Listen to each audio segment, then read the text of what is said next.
नमस्कार. मी शिवश्री कृष्णा लिंगसे पाटील. आज दिल्लीला जंतर मंतरवर जो विद्यार्थ्यांचा क्रांतिकारी लढा, सोनम वांगचुक सारखे प्रसिद्ध सायंटिस्ट, जागतिक लेवलचे सायंटिस्ट आजही उपोषण करतायत. लाखो विद्यार्थी रस्त्यावरती उतरतोय. हे आंदोलन मोदी, शहा, भारतीय जनता पार्टी, कुठला पक्ष, कुठली विचारधारा याच्या विरोधात नाहीये. हे आंदोलन सिस्टमच्या विरोधात आहे. जी सिस्टम आमच्यावाली बोललो असतो सुरू केलंय त्यांनी, मग आम्ही त्याच्या विरोधात बोलायचं नाही, रस्त्यावरती उतरायचं नाही, इथल्या व्यवस्थेला प्रश्न विचारायचा नाही. चुकीचं करायला लागलेत हे सगळे. लाखो विद्यार्थी उत्स्फूर्तपणे ज्यावेळेस दिल्लीच्या जंतर मंतर मैदानावर असेल किंवा दिल्लीच्या सगळ्या भागामध्ये रस्त्यावरती उतरला होता, तेव्हा हे पोलीस बांधव इथल्या विद्यार्थ्यांना लाठीचार्ज करत होते, अमानुषपणे हाणत होते, मारत होते. ह्या गोष्टीचा मी प्रथमतः जाहीर निषेध करतोय. काय या सिस्टमला, लोकशाही मार्गाने निवडून दिलेल्या सरकारला धर्मेंद्र प्रधानचा राजीनामा घ्यायची काही लाज वाटते का?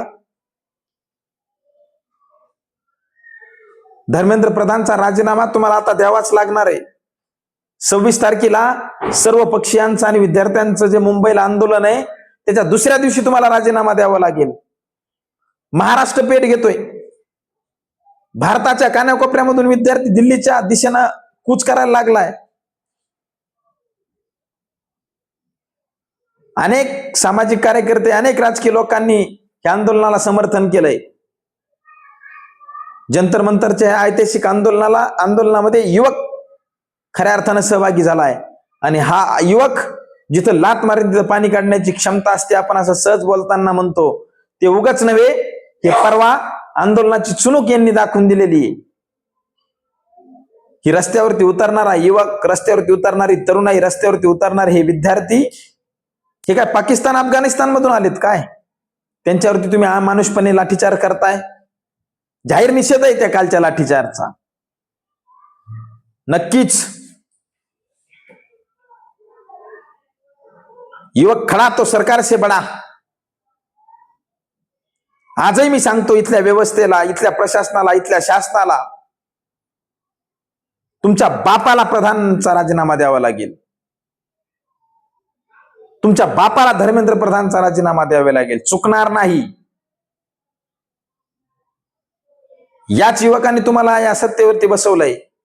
आणि युवकाची अस्वस्थता, युवकाचा प्रामाणिक भाव, युवकांची मागणी जर इथल्या व्यवस्थेनं लक्षात घेतली नाही तर नक्कीच युवकांचं आणि विद्यार्थ्याचं वादळ, इथली व्यवस्था उखडून टाकायला मागे पुढे पाहणार नाही. म्हणून काल झालेल्या लाठीचार्जचा जाहीर निषेध तर आहेच, आणि येणाऱ्या आंदोलनामध्ये लाखोंच्या संख्येने विद्यार्थी सहभागी होतील. आणि धर्मेंद्र प्रधानचा राजीनामा, शिक्षण प्रणालीमध्ये बोकाळलेला भ्रष्टाचार हाही थांबेल. नीट टीईटी सारख्या पेपर फोडलेल्या लोकांना फाशीची शिक्षा झाली पाहिजे. धर्मेंद्र प्रधानचा राजीनामा झाला पाहिजे. मला असं वाटतं. धन्यवाद. जय महाराष्ट्र.